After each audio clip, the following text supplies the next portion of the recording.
Ini pasti patut dijajal soal kuliner. Ya, apalagi ini sedang libur panjang akhir pekan. Mungkin ada yang ingin mencari variasi dibandingkan makanan mereka sehari-hari.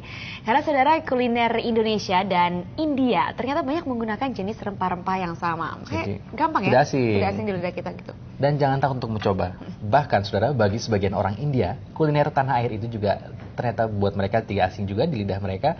Untuknya terutama hidangan daerah Sumatera. Kuliner India mungkin sudah tidak asing lagi bagi warga di tanah air. Hidangan yang biasanya menggunakan banyak rempah-rempah sebagai bahan dasar dan juga santan tak jauh berbeda dengan hidangan Indonesia.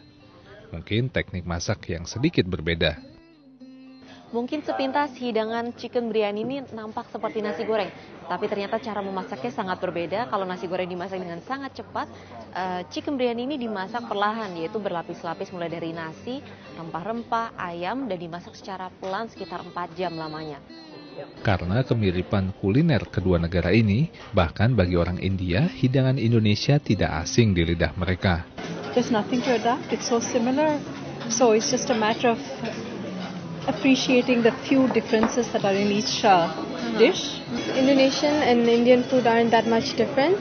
The ingredients that we use is almost the same. The tastes are almost the same. As we saw earlier, a lot of the ingredients, they might be different but they taste the same. Bahkan beberapa kuliner Indonesia dan India memiliki nama yang sama, hanya saja penyajiannya yang berbeda.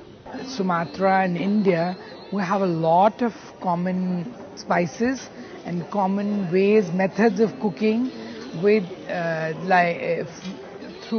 with the south of India and like Kerala, we have the appams.